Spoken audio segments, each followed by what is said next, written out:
Hello students, हम colloidal solution की पहले दो प्रॉपर्टीज देख चुके हैं। एक थी कोलिगेटिव प्रॉपर्टी और दूसरा टिंडाल इफेक्ट। आज हम देखने जा रहे हैं third property and that is colour of colloidal solution. तो सबसे पहली बात कि कोलोइडल सॉल्यूशन है उसका कलर किस पर डिपेंड करता है। कोलोइडल सॉल्यूशन का कलर डिपेंड करता है light scattered by colloidal particle. Colloidal particles है वो लाइट को स्कैटर करेंगे और ये जो स्कैटर्ड लाइट है उसकी वेवलेंथ है उसके अकॉर्डिंग उसका कलर हमें अपीयर होगा। तो देखिए यहाँ पर colour of colloidal solution depends on the wavelength scattered by colloidal particles. अब क्वेश्चन ये राइज होता है कि कोलोइडल पार्टिकल्स जो वेवलेंथ को स्कैटर करते हैं वो वेवलेंथ किस पर डिपेंड करेगी। तो ये वेवलेंथ डिपेंड करती है कोलोइडल पार्टिकल्स जो है उसकी साइज के ऊपर, उसके शेप के ऊपर और उसके साथ साथ size, shape and nature. Okay, तो ये नेचर पर भी डिपेंड करता है। तो देखिए wavelength of scattered light depends on size, shape and nature of colloidal particle. अब वो साइज पर कैसे डिपेंड करता है वो यहां पर हम देखेंगे। यहां पर हमने ले लिया है गोल्ड सॉल। यह गोल्ड सॉल हम जानते हैं कि गोल्ड सॉल है उसमें एसोसिएटेड कोलोइडल पार्टिकल होते हैं और एसोसिएटेड का मतलब हम जानते हैं कि बहुत सारे पार्टिकल्स है वो एग्रीगेट बनाएंगे और तब जाकर ये कोलोइडल रेंज में मतलब 1 नैनोमीटर से 1000 नैनोमीटर के बीच में आएगा। पर यहाँ पर ये बिल्कुल जरूरी नहीं है कि सारे के सारे पार्टिकल्स की साइज एक जैसी होनी चाहिए। यहाँ पर देख सकते हैं हम कि इन सब की साइज डिफरेंट है। तो ये डिफरेंट साइज के कोलोइडल पार्टिकल्स अब रेडिएशन को स्कैटर करेंगे तब हमें डिफरेंट कलर ऑब्जर्व होंगे।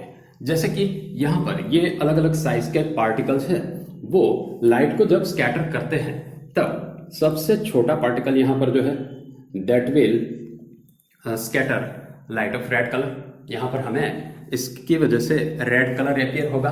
ओके, फिर अगर उससे बड़ी साइज है तो फिर हमें इसका कलर दिखता है पर्पल। इससे भी बड़ी अगर साइज है उससे स्कैटरिंग जो लाइट होती है वो लाइट को ऑब्जर्व करेंगे हम तो ये हमें दिखेगा ब्लू कलर का। और अगर हम इससे भी बड़ी साइज के पार्टिकल है उससे स्कैटर्ड लाइट को देखेंगे तो वो गोल्डन कलर की लाइट हम ऑब्जर्व करेंगे। इसका मतलब यहाँ पर कोलोइडल सॉल्यूशन है उसका कलर है वो डिपेंड करता है किस पर, on the size of colloidal particle. Okay, colour एक और फैक्टर पर भी डिपेंड करता है and that factor is manner in which observer receives light. मतलब कोलोइडल सॉल्यूशन को देखने वाला पर्सन कौन सी लाइट को ऑब्जर्व करता है उस पर भी डिपेंड करता है। कैसे देखिए, जैसे कि यहाँ पर हम ले रहे हैं सॉल्यूशन। ये सॉल्यूशन है वो है मिल्क और वाटर का मिक्सचर। इस कोलोइडल सॉल्यूशन को ऑब्जर्वर कौन सी डायरेक्शन से ऑब्जर्व कर रहे हैं उस हिसाब से इसका कलर हमें देखने मिलेगा। जैसे कि यहां से ये जो लाइट है वो रिफ्लेक्टेड लाइट है। अगर ऑब्जर्वर इस डायरेक्शन में खड़ा है और इस सॉल्यूशन का कलर देख रहा है तो उसको डेफिनेटली ये कलर कौन सा दिखेगा, ब्लू कलर दिखेगा। ओके, अगर ऑब्जर्वर यहां पर खड़ा है तो फिर वो कौन सी लाइट को रिसीव करेगा, डेफिनेटली यहां पर जो ट्रांसमिट हो रही है वही लाइट। तो यहां पर ये है ट्रांसमिटेड लाइट और ट्रांसमिटेड लाइट है वो कौन से कलर की है, रेड कलर की है। तो ये था कलर ऑफ कोलोइडल सॉल्यूशन। देखिए यहां पर सबसे पहली बात कलर डिपेंड करता है किस पर, स्कैटर्ड लाइट के ऊपर। ओके, स्कैटर्ड लाइट की वेवलेंथ है वो किस पर डिपेंड करती है, that depends on size, shape और इसके साथ साथ साइज, शेप और इसके साथ नेचर ऑफ कोलोइडल पार्टिकल्स, इन तीनों पर। ओके, इसमें से हमने देखा कि वो साइज पर कैसे डिपेंड करता है। अगर यहाँ पर गोल्ड सॉल का हम एग्जाम्पल लेते हैं तो जैसे जैसे गोल्ड सॉल है उसके पार्टिकल की साइज इंक्रीज होती है ये रेड कलर से गोल्डन कलर की ओर शिफ्ट होता है। ओके, एक और भी फैक्टर है जिस पर कलर डिपेंड करता है and that is manner in which observer receives light. देखिए, अगर मिल्क का हम कोलॉइडल सॉल्यूशन लेते हैं और उसको ऑब्जर्वर है वो ऑब्जर्व करता है उसकी रिफ्लेक्टेड लाइट को, तब उसे वो ब्लू कलर का दिखेगा। और अगर वो ट्रांसमिटेड लाइट को ऑब्जर्व करता है तो उसे वो रेड कलर का दिखता है। तो ये कोलॉइडल सॉल्यूशन की 3 प्रॉपर्टीज कंप्लीट करने के बाद हम देखने जा रहे हैं चौथी property, and that is Brownian movement. तो ब्रिटिश साइंटिस्ट, वैसे बॉटनिस्ट था वो, उसने ऑब्जर्व किया कि जब कोलॉइडल सॉल्यूशन को पावरफुल अल्ट्रा माइक्रोस्कोप से हम देखेंगे तो उसमें जो कोलॉइडल पार्टिकल्स है उसकी इस तरह से जिगजैग मूवमेंट देखने मिलती है।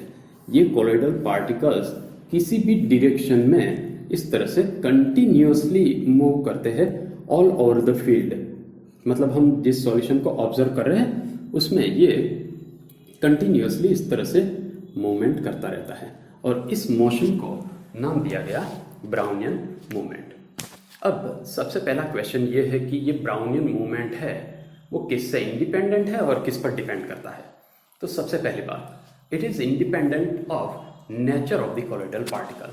कोलॉइडल पार्टिकल है उसका नेचर, चाहे कोई भी हो, लायोफिलिक हो, लायोफोबिक हो, वो पॉजिटिवली चार्ज हो चाहे नेगेटिवली चार्ज हो, वो मल्टी मोलिकुलर कोलॉइड हो, मैक्रोमोलिकुलर कोलॉइड हो या फिर एसोसिएटेड कोलॉइड हो, चाहे कोई भी हो नेचर, पर इससे ये बिल्कुल इंडिपेंडेंट है। हाँ, ये डेफिनेटली डिपेंड करता है 2 फैक्टर्स पर, और ये दोनों फैक्टर्स कौन कौन से हैं? एक है factor that is size of colloidal particle. तो देखिए, कोलॉइडल पार्टिकल है उसकी साइज जितनी छोटी होगी उतना ही वो फास्टर मूवमेंट करेगा। तो साइज याद रखिए, जितनी साइज छोटी है मूवमेंट उतनी ही फास्टर होगी। और एक दूसरा वो डिपेंड करता है ये सॉल्यूशन है उसके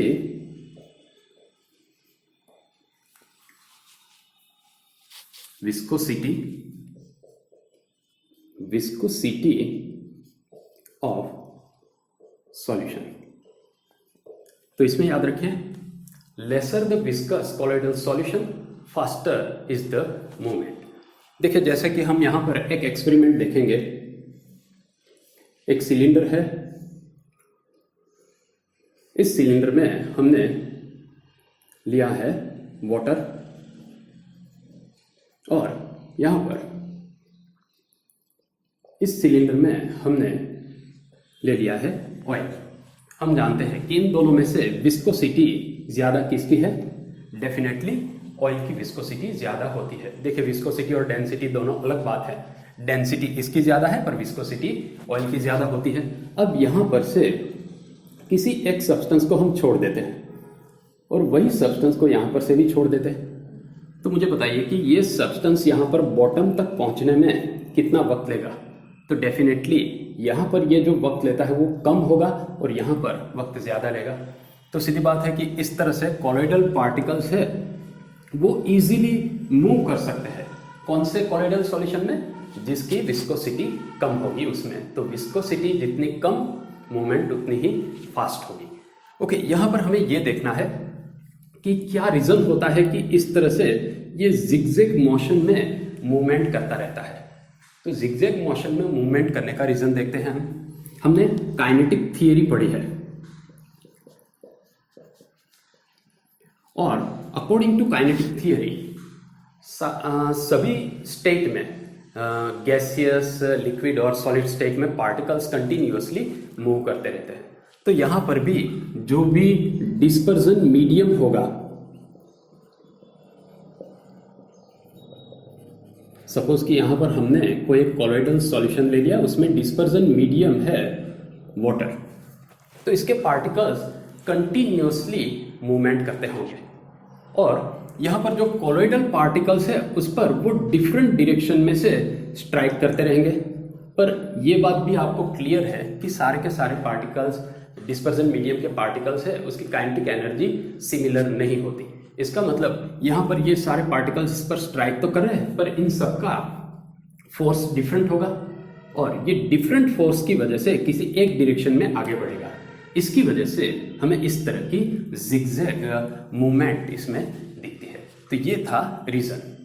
ओके, अब आगे बढ़ते हैं। इस ब्राउनियन मूवमेंट का इम्पोर्टेंस क्या है। तो देखिए, इससे एक स्टरिंग इफेक्ट क्रिएट होती है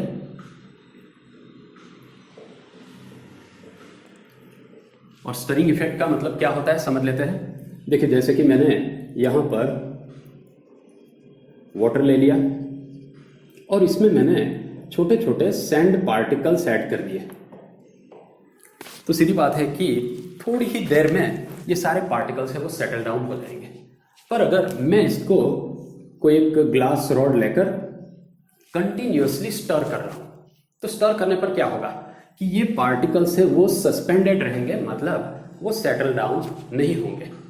तो यहां पर ब्राउनियन मूवमेंट है वो इसकी तरह स्टरिंग इफेक्ट क्रिएट करता है, और स्टरिंग इफेक्ट की वजह से क्या होता है कि यहाँ पर जो कोलोइडल पार्टिकल्स है वो सस्पेंडेड रहते हैं, सेटल डाउन नहीं हो जाते। इसका मतलब कुछ हद तक stability of colloidal solution depends on the Brownian movement. तो ब्राउनियन मूवमेंट की वजह से ये कोलोइडल सॉल्यूशन है वो स्टेबल रह पाते हैं।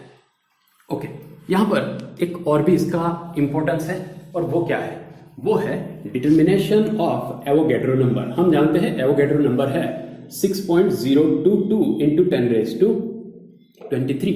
तो इसको डिटरमिन करने में भी इसका बहुत ही इंपॉर्टेंट रोल होता है।